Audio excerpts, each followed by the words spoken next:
Welcome to the Defense and Aerospace Report. I'm Vago Muradian here at the European Union's annual Defense and Security Conference in Washington, D.C. at the United States Institute of Peace. The event is sponsored by the European Union and Foreign Policy, and it's our honor to be talking to Pedro Serrano, one of Spain's leading diplomats, one of Europe's leading diplomats, who is the Deputy Secretary General of the Common Security and Defense Policy, CSDP. I'm sorry, I got stuck on the acronym, and the crisis response team, obviously, at the European External Action Service. Pedro, it's always a pleasure talking to you. It seems like almost every time we talk, there's some transatlantic tension that's going on.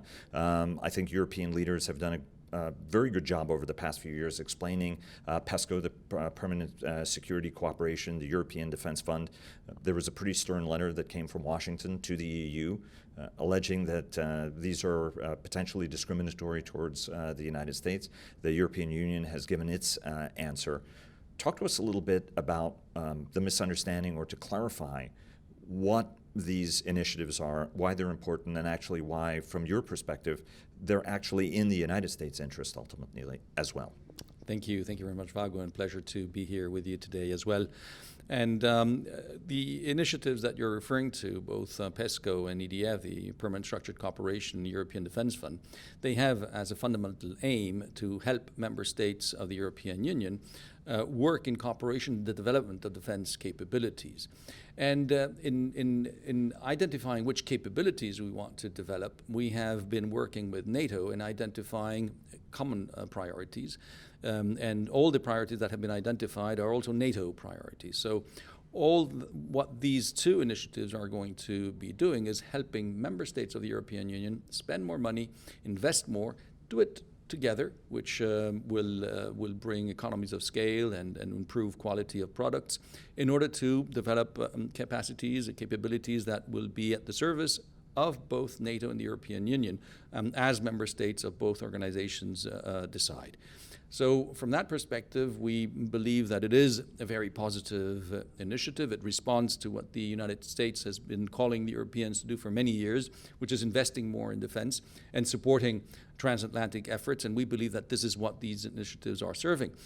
There are misunderstandings on the U.S. side. We have addressed them in our reply letter to U.S. colleagues. We have been discussing also these things this last couple of days here in Washington, and it is clear that we do need to continue discussions, that we have common objectives in terms of strengthening overall Western defense, strengthening the transatlantic bond, and I'm sure that through technical discussions we can clarify things and continue to advance together in this common endeavor. The American position is that somehow this is discriminatory, but if you look at the language, American contractors can participate and benefit from EDF funding at the end of the day. Indeed, there is both initiatives foresee the possibility of participation of entities that are not EU entities, or the participation of third states. And obviously, as for any defense engagement, there are restrictions, as there are also in the United States when dealing with third parties on defense matters. So we believe that the restrictions that we have included are not different from those that other states, including the United States, are imposing for these kind of matters, and that's why we believe that further discussion at technical level will help clarify these issues. But ultimately, this is an export control issue at the end of the day, isn't it? That if you're going to invest in the development of technology, you want to be able to move that technology easily from one state to another to address challenges, rather than have to go through Washington in each and every single effort in order to be able to move technology you help pay to develop. Well, the goal is to have defense capabilities that member states can decide on what to do with them, be it in terms of deployment and also regarding export.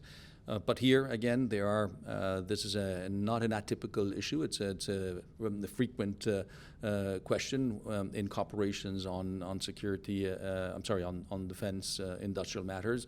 And I'm sure that, again, our experts will find answers to questions, and that our own questions to the U.S. administration will also be answered. Let me take you to the issue of what was old is new again. If you look at some of the new goals for Europe, it's 60,000 troops for over 6,000 kilometers to sustain on 60 days. That seems very, very similar to the 1999 headline goals. If I was paying attention at the time when I had more hair and it wasn't as gray as it is today. Talk to us a little bit about how you get there, because that's always been an ambitious goal, and there are folks who are concerned that in the event that you don't achieve that, you're undermining somehow your own credibility. Talk to us about the plan, about how you get there from a capabilities standpoint to be able to deliver that kind of force and do it quickly and be able to sustain it in the field. Well, we've been refining that objective throughout the years and identifying what kind of missions we would like to take. Not only one mission, 6,000 kilometers, which also is not very realistic, let's say, in terms of what experience has taught us. I mean, it's always possible, but I mean, it would not be the most obvious one. And looking more into smaller types of missions, higher degree of readiness and for deployment, and more, different types of scenarios. And so that's work that we've been carrying out. Headline goal process nevertheless continues to be based on the and to have the 60,000 man process. We continuously review this. Sometimes it's not only a matter of availability of capabilities, but also of what member states are willing to make available. And we keep pushing this goal forward. We believe that efforts under PESCO and EDF will support this process. PESCO itself foresees not only development of industrial capabilities, but bringing together existing capabilities of member states in order to facilitate their deployment, and a commitment to put more forces at the service of joint operations. So we believe that in the PESCO commitments themselves, there's an important incentive to bring more forces at the disposal of the European Union in order to meet the headline goal process.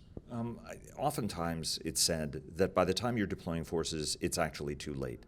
What are the mechanisms that you're working to develop to give you more advanced warning about a potential crisis that's on the horizon, so you can better deploy economic development, a whole bunch of other tools in the tool bag, as opposed to saying, okay, we're going to have a military response to something, which sometimes doesn't really lead you to that better outcome? Indeed, as you mentioned, deployment of forces in a sizable manner means that something very wrong has happened. And yes, sometimes we reach that point. Ideally, we should try to identify crises much earlier and be able to adopt measures that will help maintain the stability of the country at a certain level that would not require such a deployment of forces. On our side, we've been developing our conflict prevention mechanisms quite intensely also during these last 3 years. And we have once a year review mechanism with different indicators that help us identify those countries that have structural fragilities and that are not about to break apart, but that could develop into a major crisis, let's say in 4 or 5 years' time. And we're now in the process of identifying, we identify groups of countries that fall in that category and try to act upon those where our support can make a difference and which would have a greater impact on EU security interests if something were to happen. And we're starting also to follow up more systematically on those countries to adapt our support to those countries in order to respond to the fragilities that we identify. But this is an ongoing process, and it's still too early to be able to say, oh no, we're okay and we've solved things. In addition to that, we've also developed an horizon scanning mechanism that allows us to look at from 4 to 10 weeks in advance and see what is happening and if something very bad is coming our way. In order to try to adopt preventative action. In reality, many of the countries that are falling into crisis have deep structural problems, and many of them have transformation social problems, and this is what we have to detect. We have to admit as well that dealing with countries in crisis or countries that can fall into crisis is certainly no easy thing, and there's not a magic recipe that allows you to prevent things from happening, unfortunately. So there are things that one may try to do, even better if you try to do this working with other countries in the region, notably, and also other international partners, but you never have a guarantee of success. There's only that much that one can do sometimes. Definitionally, there's always a tendency, and there's a big debate, right, on both sides of the Atlantic about the 2% goal and what constitutes actual defense spending. There are those in Washington who, anytime a NATO ally, for example, Germany or any other country, wants to add all of development aid or anything else, gets a very strong pushback from Washington where they say, look, we're talking about military capability at the end of the day. Is there a different model or way we should be thinking about what constitutes actually security spending at the end of the day that maybe goes beyond something that's very simplistic, that's GDP associated, and only when it comes to hardware, when you have so many other tools that you can apply to solve a potential challenge around the world, including development aid or direct investment or a whole bunch of other things? Well, I don't want to be dragged into criticizing criteria for defense spending. I think that's a chapter on its own. It is very clear to us, certainly in the European Union, that in order to address security problems, you have to use means that are not defense related. And that very often a useful utilization of these means is really what is required and may be much more effective than any kind of defense or military deployment, which doesn't mean that defense and military are not relevant. They are very relevant, even more in today's world. And we have to continue ensuring that both within the European Union and also obviously at the United States side, we are on top of these matters and of these developments. There's a tendency also for when people think about security, they think about the weaponry element of it, the hypersonic weapons, the amount of armor or fighter aircraft or anti-access area denial systems. But we are now in a very hybrid, fluid, cyber disinformation campaign universe. Chinese have been employing it very, very effectively. The Russians have mastered it, particularly if you look at the fingerprints at so many elections across Europe. U.S. elections, French, Brexit, other European elections have suffered from it. Even in Spain, some fingerprints seen on things, or Italy. What's the right way for diplomatic, what's the right way to approach this very volatile battlefield that clever adversaries are utilizing to sow discord, to sow discontentment? And if you talk to anybody who's in the game, they worry that it's going to get even more serious and even worse as we go into the future. What's the right way for democratic nations to sort of come together to counter these very, very sophisticated influence operations? Well, on cyber, on disinformation, I think these are areas where the European Union has been very active in the last years in order to increase its resilience against these kind of challenges. And we've developed a number of mechanisms and measures. On cyber, we have developed common standards in order to protect the information systems that we're working in, and also responses in case of attacks on cyber. And we have developed, even where you're referring to diplomacy, we've developed what we call a diplomatic toolbox in order to respond to cyber attacks. The importance of this is that we're not talking about one country, we're talking about 28 countries, and how do they agree on what to do if one of them has been under attack, and what kind of measures can be taken short of any kind of forceful retaliation, but what are the kind of diplomatic measures that can be used, or sanctions. We've also developed sanctions for cyber in case there's an attribution. And attribution itself is one of the key elements of defense against cyber attacks. But we've also developed cyber response teams. We're working on it right now, and it's one of the projects under permanent structured cooperation, actually. And we are working a lot as well in strategic communications and in detecting disinformation campaigns. We have teams that are dealing with this. And we've also created networks within our member states of contact points so that we call this, I think, rapid alert system that allows us to identify very quickly the different campaigns that may have been launched against one member state or another, and see how we can also respond to those, including by cooperating with internet service providers. So there's a wealth of tools and actions that did not exist before, that exist now, have been created very recently within the European Union, that makes member states as a whole more resilient than if they were just dealt with individually, because we have collective means of response, of detection. And this creates deterrence as well. So I think that's an important element.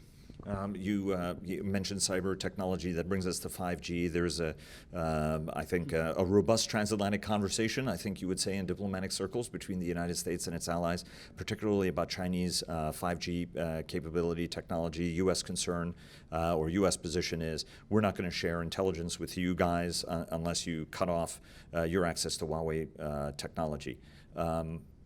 The EU has put together a declaration on China, for example. There have been some concerns about Chinese investment in Europe and the amount of that investment, which has been increasing over the next few years. Talk to us about the European approach to have its own sovereign foreign policy, accommodate U.S. concerns and requests. What's the way forward on these issues that seem to come up with more frequency with Washington, and also reflect concerns within Europe as well about China? Well, I was going to discuss 5G, not China, but and on 5G, we have been developing as well. It is no doubt a technology that is going to change substantially the way we operate, and that has an enormous potential for benefit, but also obviously entails considerable risks. And so we have put together a common position within the European Union based on a recommendation that the Commission issued in March in order to identify common standards for the protection of systems, and common standards that providers of 5G technology would have to fulfill to ensure that the system remains a secure system. And then we've also developed response mechanisms in order to be able to address challenges if they should occur. So there, I think we've adopted a position that understands what current realities are and that tries to ensure security of our networks and the conditions that the providers would have to fulfill. So that's how we've been handling the 5G issue. But you had a broader question, actually. Well, yeah, because a lot of this focuses on China, and now, you know, there was U.S. concerns on China, and European concerns in some measure have also caught up with China about concerns over the long term, the strategic long term, in terms of from a security implication. Walk us through your view and the EU view about China, both as a partner but also as a potential strategic competitor. Yes, those I think are the words that we use in the joint communication. I'm not sure. I think so.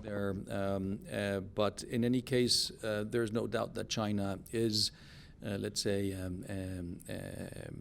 one of the key international actors today, and the European Union and member states of the European Union have very intense relations with China. And that we do believe that the best way of working with China is engaging with China, which is what we're doing. But obviously ensuring that in our engagement with China, China is also respecting the rules of transparency and that are required in order to ensure that we have as level a playing field as possible. And there's no doubt that it is working within the European Union that we can offer a counterbalance to such a powerful country as China. But we have many common interests as well, and we have to see how we steer the whole relationship to a fruitful and a China that will be as important contributor to world stability as possible. And I think from that perspective also, working in the multilateral arena is very important, and ensuring that we're working on a rules-based order, and that our relationship with China also is framed within that broader rules-based order. And I think that's what we're trying to achieve.